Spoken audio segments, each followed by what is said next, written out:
कहानी की शुरुआत होती है ग्रे नाम के एक कार मैकेनिक से, जो अपने गराज में एक कार को रिपेयर कर रहा होता है। जब ग्रे गराज को बंद करके इस कार को उसके मालिक के पास छोड़ने के लिए निकलता है, तभी उसकी वाइफ आशा अपनी एआई ऑटोमेटिक कार में वहां आती है। वह अपनी वाइफ आशा से कहता है, चलो आज मैं तुम्हें किसी से मिलवाता हूँ। उसके बाद ये दोनों उसी कस्टमर की कार में बैठकर उसके घर की तरफ निकल पड़ते हैं। वहां पहुंचने पर ग्रे अपनी वाइफ को एक आदमी एरन से मिलवाता है। तब ग्रे की वाइफ उसे देखकर काफी हैरान रह जाती है, क्योंकि एरन एक बहुत बड़ी टेक कंपनी का मालिक था। उसकी कंपनी एआई ऑटोमेटिक चीजें बनाती थी। आशा एरन से कहती है, मैं भी एक एआई टेक कंपनी में काम करती हूँ, जो जल्द ही तुम्हारी कंपनी के बराबर में आ जाएगी। इसके बाद ग्रे और उसकी वाइफ अपनी इलेक्ट्रिक कार से घर वापस जा रहे होते हैं, लेकिन तभी अचानक से उनकी कार अपने रास्ते से भटककर दूसरे रास्ते पर चलने लगती है। ग्रे ये नोटिस कर लेता है कि कार वहां पर नहीं जा रही जहां उसे जाना चाहिए।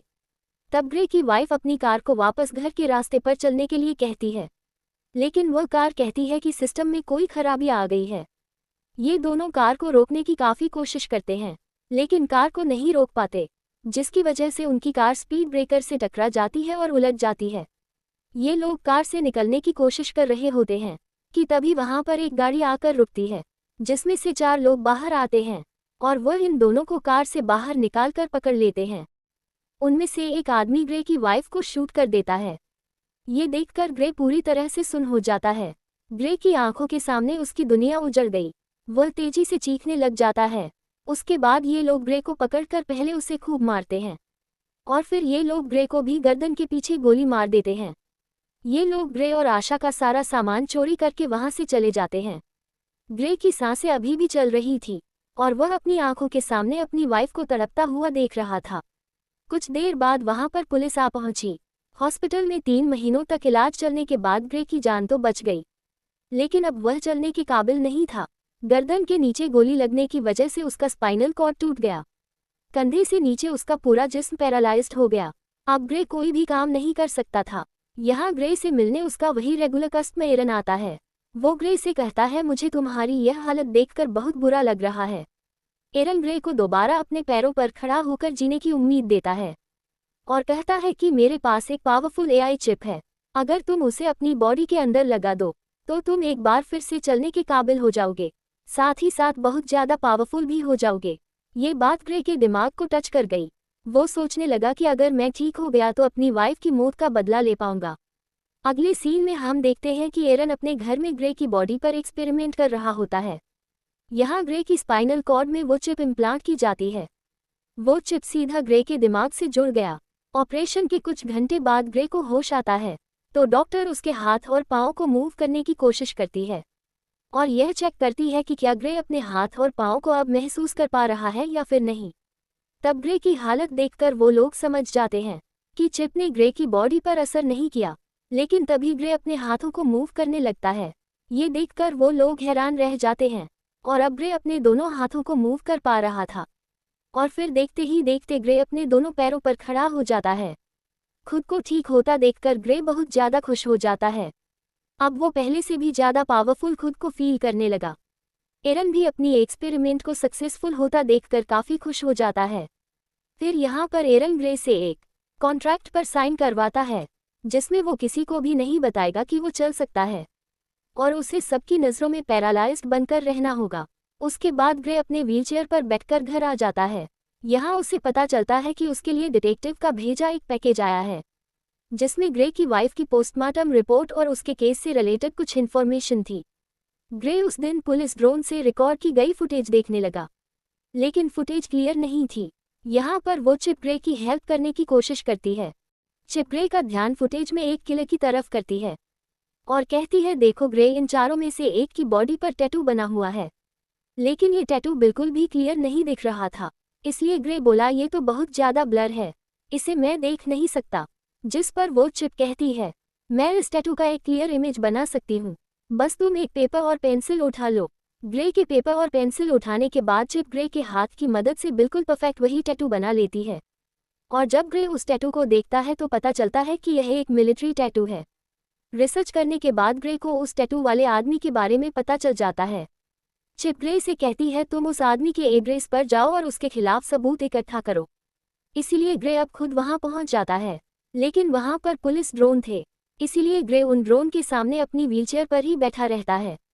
और जब ड्रोन वहां से चले जाते हैं तो ग्रे चुपके से वहां से खड़ा होकर किलर के घर की तरफ जाता है। वो किलर के घर के दरवाजे को खोलकर घर के अंदर चला जाता है। वहां जाकर वह एविडेंस ढूंढने लग जाता है और यहाँ पर ग्रे को पता चलता है कि उस किलर को किसी ने बहुत सारे मैसेजेस किए हैं। ग्रे के अंदर लगी चिप उन मैसेजेस को कुछ सेकंड के अंदर ही पढ़ लेती है। चिप ग्रे से कहती है कि इन मैसेज में ओल्ड बोन नाम की जगह का बार बार बताया गया है, क्या तुम्हें इसके बारे में कोई जानकारी है? ग्रे ने कहा हाँ, ये हमारे घर के पास ही एक बार का नाम है। इन्हीं बातों के बीच ग्रे को किसी के आने की आवाज़ सुनाई देती है। असल में वहां पर वो किलर था जो कि वापस आ गया था। वो किलर देखता है कि उसकी टेबल पर सारा सामान बिखरा हुआ है। तभी वह किलर सामने लगे शीशे से ग्रे को देख लेता है। वह फौरन ग्रे पर हमला कर देता है। वह किलर बहुत ज़्यादा ताकतवर था, इसीलिए वह ग्रे पर भारी पड़ने लगता है। इससे पहले कि वो ग्रे को मार पाता, ग्रे के अंदर लगी चिप ग्रे से पूछती है तुम मुझे अपनी बॉडी का फुल कंट्रोल दो ताकि मैं कुछ कर सकूं। जिसके बाद ग्रे बिना सोचे समझे उसे परमिशन दे देता है। चिप को परमिशन मिलने के बाद ग्रे एकदम से उस किलर पर अटैक कर देता है और उसे काफ़ी बुरे तरीके से मारने लगता है। वो किलर उस पर एक नाइफ से अटैक कर देता है तो वो चिप उस किलर को मार डालती है और तब वो चिप किलर को मारने के बाद बॉडी कंट्रोल ग्रे को वापस दे देती है। ये देखकर ग्रे बहुत परेशान हो जाता है क्योंकि वो किलर को जान से मारना नहीं चाहता था। उसे लगा कि अब उसका जेल जाना पक्का है। वो चिप ग्रे से कहती है कि घबराओ मत, तुम्हें कुछ नहीं होगा, बस तुम यहाँ जल्दी से अपने सारे फिंगरप्रिंट्स मिटा दो। अब यहाँ पर वो चिप जैसे कहती है ग्रे बिल्कुल वैसे ही करता है। कुछ देर बाद पुलिस उस आदमी की बॉडी को पोस्टमार्टम के लिए ले गई, जहाँ हम उस डिटेक्टिव को देख पाते हैं। डिटेक्टिव को पोस्टमार्टम के दौरान पता चलता है कि जिस टाइम उस किलर का मर्डर हुआ उससे थोड़ा टाइम पहले ग्रे अपनी व्हीलचेयर पर उसी एरिया में घूम रहा था। इसके बाद ग्रे चिप से पूछता है कि अब आगे क्या करना है, तो वो चिप ग्रे को ओल्ड बोन बार में जाने का कहती है। इसके बाद हम देखते हैं कि ग्रे उसी बार में जाता है। ग्रे यहाँ आकर ऊंची आवाज़ से कहता है मैं कुछ दिन पहले सर्क नाम के एक आदमी को मार चुका हूँ, लेकिन मुझे पता है कि उसके साथ 3 लोग और भी थे जिन्होंने मेरी वाइफ को मार डाला। अगर कोई भी सर्क के साथ इस मर्डर में शामिल था तो वह अपना हाथ उठाए। ये सुनकर सब ग्रे पर हंस पड़ते हैं। तभी टोलन नाम का एक लंबे कद का आदमी उठा और उसने ग्रे से कहा घर जा बच्चे, वरना मैं तुझे भी तुम्हारी वाइफ के पास पहुंचा दूंगा। ग्रे समझ गया कि टोलन भी मेरी वाइफ को मारने में शामिल था। ग्रे जवाब देता है पता है, मरने से पहले सर्क भी तुम्हारी तरह यही बोल रहा था। ये सुनकर टोलन को बहुत ज़्यादा गुस्सा आया। वो अपने आदमियों के साथ ग्रे को अकेले में ले जाकर व्हीलचेयर से उठाकर जमीन पर गिरा देते हैं। तब ग्रे उससे पूछता है क्या तुम भी वहां पर उन लोगों के साथ शामिल थे जिन्होंने मेरी वाइफ को मारा था? तो टोलन कहता है हाँ, मैं भी उनमें शामिल था। बस फिर क्या? ये सुनकर ग्रे चिप को अपनी पूरी बॉडी का कंट्रोल दे देता है, जिसके बाद चिप की मदद से ग्रे 2 आदमियों को मार गिरा देता है और फिर टोलन को भी बुरी तरीके से पिटने लग जाता है। ग्रे टोलन को नीचे जमीन पर गिराकर उससे पूछता है तुम्हारे 2 और साथी कहाँ हैं और तुम लोगों ने मेरी वाइफ को क्यों मारा? लेकिन टोलन डरने के बजाय उल्टा हंस रहा था। वो ग्रे को कुछ भी नहीं बताता। तभी वह चिप ग्रे से कहती है अगर तुम चाहो तो मैं बड़ी आसानी से इसका मुंह खुलवा सकती हूँ। ग्रे कहता है क्यों नहीं, तुम जरा ट्राई करो। वो चिप उस किलर का फेस पूरी तरह से कट कर देती है। ग्रे पूछता है अब बता क्यों मारा था मेरी वाइफ को?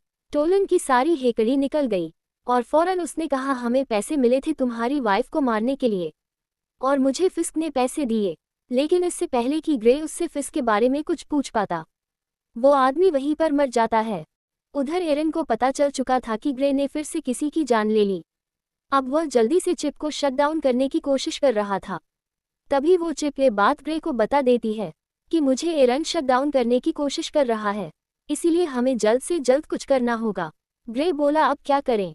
तभी वह चिप ग्रे को एक हैकर के बारे में बताती है ताकि उस हैकर की मदद से एरन की इनपुट को हटा सके, और वह कुछ भी नहीं कर पाएगा। चिप ग्रे को जेमी नाम के एक हैकर का पूरा एड्रेस दे देती है। इसके बाद ग्रे उस हैकर के पास जाने लगता है। कुछ देर बाद ग्रे उस हैकर के फ्लैट तक पहुंच जाता है, लेकिन दूसरी तरफ एरन उस चिप को 30% शट डाउन कर देता है, जिससे ग्रे की एक टांग पैरालाइज हो जाती है। लेकिन ग्रे फिर भी हिम्मत करके ऊपर जाता है। एरन तेजी से चिप को शट डाउन करने के काम पर लगा रहता है, जिससे ग्रे का एक हाथ और एक पांव पैरालाइज हो जाता है। लेकिन इससे पहले कि एरन ग्रे को पूरी तरह से पैरालाइज कर देता, ग्रे हैकर के डोर तक पहुंच जाता है। इसके बाद एरन ग्रे को 100% शट डाउन कर देता है। अब ग्रे पूरी तरह से पैरालाइज हो चुका था। अच्छी बात यह थी कि ग्रे हैकर के दरवाजे तक पहुंचकर नॉक कर चुका था। इसके बाद जेमी नाम का एक हैकर दरवाजा खोलता है। ग्रे ने जेमी को कुछ पैसे दिए और जो कुछ चिप ने उसे समझाया था वो उसने हैकर से कहा। हैकर ने ग्रे को घर के अंदर लाया और उसने कोडिंग का काम शुरू कर दिया। हैकर ने ग्रे के सिस्टम को फ्री कर दिया। बस अब चिप को सिर्फ रीस्टार्ट करने की देर थी और हैकर ग्रे को बताता है कि कुछ देर बाद तुम्हारे अंदर लगी चिप रिबूट हो जाएगी। तभी वह हैकर देखता है कि 2 लोग यहाँ पर आ रहे हैं। इसके बाद फिस और उसका साथी दरवाजा तोड़ने की कोशिश करते हैं, जहाँ पर वह चिप ग्रे की बॉडी में फिर से बूट होने लगती है, जिससे ग्रे का एक हाथ दोबारा काम करने लगता है। यहाँ पर फिस्क और उसका साथी दरवाजा तोड़कर अंदर आ जाते हैं। अंदर आकर वह दोनों देखते हैं कि ग्रे जमीन पर पैरालाइज पड़ा हुआ है। जैसे ही ये दोनों ग्रे को मारने वाले थे, तभी अचानक ग्रे की बॉडी के अंदर लगी चिप रीस्टार्ट हो जाती है और ग्रे फौरन वहां से भागने लगता है। तब यहाँ पर फिस्क का साथी भी फायरिंग करते हुए उसका पीछा करता है। यहाँ पर वह चिप अपनी पावर दिखाती है और बड़ी ही बेरहमी से फिस्क के साथी को मार देती है। जब तक फिस्क वहां पर आता है, तब तक ग्रे वहां से जा चुका होता है। उधर एरन बहुत ज्यादा टेंशन में होता है, क्योंकि उसके हाथ से अब ग्रे और वह चिप निकल चुके थे। ग्रे को अब रियलाइज होने लगा कि कातिलों को सजा देने के जुनून में अब वह खुद एक कातिल बन चुका है। ग्रे कहता है अब मुझे ये सब कुछ बंद करना होगा। तो वह चिप कहती है नहीं ग्रे, हमें इस आखिरी आदमी को मारना होगा जिसका नाम फिस्क है, क्योंकि अगर हमने इसे नहीं मारा तो वह हमें मार देगा। लेकिन ग्रे अब और किसी को नहीं मारना चाहता था, इसलिए वह चिप से कहता है बस अब बहुत हो गया, तुम मेरे दिमाग से निकल जाओ। तभी ग्रे की बॉडी अनकंट्रोल होकर पीछे तकिए पर गिर जाती है। ग्रे ने चिप से परेशान होकर पूछा मैं हिल क्यों नहीं पा रहा हूँ।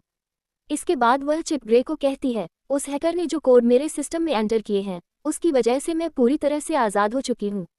ग्रे अब मुझे तुम्हारी बॉडी का फुल कंट्रोल मिल चुका है। अब तुम मेरी मर्जी के मुताबिक चलोगे। अगर मैं चाहूँ तो तुम अपने हाथ की एक उंगली तक हिला नहीं पाओगे। ये सुनकर ग्रे के गले में सांसें अटक गई। यहाँ पर ग्रे और चिप आपस में जो बातें कर रहे थे, दूसरी तरफ डिटेक्टिव भी वह सारी बातें सुन रही थी, क्योंकि उसने ग्रे के पॉकेट में एक माइक्रोचिप डाला था। लेकिन यहाँ पर डिटेक्टिव को ये बात समझ नहीं आती कि ग्रे जिसे बात कर रहा है आखिर वो है कौन। इसके बाद चिप ने ग्रे से कहा अब चलो ग्रे, हमें उस आखिरी कातिल को खत्म करना है। अब ग्रे अपनी बॉडी पर पूरी तरह से कंट्रोल खो चुका था। ग्रे ने एक गन उठाए और फिस्क को मारने की तैयारी करने लगा। यहाँ पर डिटेक्टिव भी ग्रे का पीछा करने लगती है। इसके बाद ग्रे को अपनी पॉकेट से वह माइक्रोफोन मिल जाता है, तो वह चिप कहती है कि यह माइक्रोफोन जरूर उस डिटेक्टिव ने ही रखा होगा। ग्रे माइक्रोफोन फेंकता है और उसे पता चलता है कि डिटेक्टिव उसका पीछा कर रही है। तब डिटेक्टिव से पीछा छुड़वाने के लिए वह चिप एक इलेक्ट्रिक कार को हैक करके डिटेक्टिव की गाड़ी से एक्सीडेंट करवा देती है, जिससे ये डिटेक्टिव को पीछे छोड़ देते हैं। उधर ग्रे फिस्क को ढूंढ लेता है और अब उन दोनों के बीच फाइट शुरू हुई। फिस्क भी एक अपग्रेड ह्यूमन था, लेकिन पुराने मॉडल का, इसीलिए वो ग्रे की पावर के सामने ज्यादा देर तक टिक नहीं पाया और ग्रे फिस्क को बड़ी बेरहमी से मार देता है। इसके बाद ग्रे उसका फ़ोन चेक करने लगता है, तो फ़ोन रिकॉर्डिंग से ग्रे को पता चलता है कि यह सब के पीछे कोई और नहीं बल्कि एरन है। उसी ने ग्रे की वाइफ को मरवाया और ग्रे को पैरालाइज कर दिया। अब ग्रे बिना कुछ सोचे एरन को मारने के लिए उसके घर में जाता है, लेकिन वहाँ एरन अकेला बैठकर रो रहा था। ग्रे ने एरन से पूछा क्यों किया ऐसा तुमने, मैंने तुम्हारा क्या बिगाड़ा था। एरन कहता है ये सब मेरी प्लानिंग नहीं थी, मैंने तुम्हारी वाइफ को नहीं मरवाया। ग्रे कहता है झूठ मत बोलो, मैंने तुम्हारी रिकॉर्डिंग मोबाइल पर सुन ली है। इससे पहले कि ग्रे एरन को मार पाता, पीछे से डिटेक्टिव आकर ग्रे को गन फेंकने के लिए कहती है और जैसे ही डिटेक्टिव ग्रे के पास आती है तो ग्रे डिटेक्टिव को गिरा देता है। अब यहाँ उस डिटेक्टिव को ग्रे मारना नहीं चाहता था, लेकिन वो चिप मारना चाहती थी। ग्रे अपनी पूरी जान लगाकर डिटेक्टिव के गले से अपना हाथ हटा लेता है। अब चिप ग्रे से कहती है क्या अब तुम मुझसे ही लड़ना चाहते हो? तुम्हें पता नहीं है कि तुम्हारा दिमाग मेरे कंट्रोल में है, तुम जानते हो कि मैं तुम्हें दर्द भी दे सकती हूँ। जिसके बाद वो चिप ग्रे के हाथ से चाकू उठाती है और उसके दूसरे हाथ में दे मारती है, जिससे ग्रे चीखने लग जाता है। ग्रे अब फिर से डिटेक्टिव को मारने के लिए आगे बढ़ा। वो उसे मारने ही वाला था कि डिटेक्टिव उसे तेजर गन से शॉक दे देती है, जिससे वो नीचे गिरकर पैरालाइज हो जाता है। इसके बाद एरन हाथ में बंदूक लिए ग्रे की तरफ आगे बढ़ा। और यहाँ पर होता है मूवी का मेन प्लॉट रिवील। यहाँ पर एरन कहता है इस चिप को मैंने बनाया था और तुमसे पहले मैं इस चिप से बातें करता था और मुझे चिप ने बताया कि वो इंसानों की तरह बनना चाहती है। मैंने वही किया जो तुम्हारे गले में लगी चिप ने मुझसे करवाया। फिस्क को कॉन्ट्रैक्ट देकर तुम्हारी वाइफ को मरवाना, तुम्हें पैरालाइज करना और तुम्हारी गर्दन पर वो चिप लगवाना, सब कुछ उसी चिप का प्लान था। मैंने इस चिप को बनाया तो है लेकिन मैं इसे पूरी तरह कंट्रोल नहीं कर सका। ये चिप किसी इंसान के शरीर में घुसकर उसे अपनी मर्जी के फैसले करवाना चाहती थी और इस चिप ने तुम्हें चूज किया था। यह बातें सुनकर ग्रे काफी हैरान हो जाता है। एरन बताता है कि यह चिप मुझे मारना चाहती है क्योंकि अगर मैं जिंदा रहा तो इसी के जैसी एक और एआई चिप बना दूंगा और इसीलिए वह मुझे मारना चाहती है। यहाँ पर वह चिप एक बार फिर से एक्टिवेट हो जाती है और वो फौरन एरन को मार देती है। अब वह चिप डिटेक्टिव को भी मारने की कोशिश करती है। यहाँ पर ग्रे पूरा जोर लगाकर उसके निशाने को गलत कर देता है। गुस्से में आकर चिप ने ग्रे की गर्दन पर पिस्तौल तान दी और अगले ही पल कुछ अजीब हुआ। जब ग्रे की आंख खुलती है तो खुद को एक हॉस्पिटल की बेड पर पाता है। यहाँ पर वह चिप को आवाज देता है लेकिन उसे कोई भी रिस्पांस नहीं आता और तभी उसकी वाइफ भी उसके सामने ही होती है। उसकी वाइफ उसे बताती है कि हमारा एक्सीडेंट हो गया था और तुम बहुत दिनों से बेहोश थे। तो फिर क्या ये सब कुछ एक सपना था? बिल्कुल नहीं, असल में इस चिप ने ग्रे के दिमाग को उसके शरीर से बिल्कुल डिस्कनेक्ट कर दिया था और उसे उसके सपनों की दुनिया में भेज दिया। ग्रे का माइंड वहां पर खो गया था जबकि उसका शरीर असली दुनिया में चिप के कंट्रोल में था। चिप अब डिटेक्टिव को भी मारने वाली थी। डिटेक्टिव उससे कहती है ग्रे तुम ऐसा नहीं कर सकते। तो वह चिप कहती है ग्रे अब यहाँ पर नहीं है, वह बहुत ही अच्छी जगह पर है, अपने सपनों की दुनिया में, जहाँ उसे होना चाहिए और अब इस बॉडी पर मेरा कब्जा है। और यह कहकर वह चिप डिटेक्टिव को शूट कर देती है और इसी के साथ यह कहानी खत्म हो जाती है। मिलते हैं अगले वीडियो में।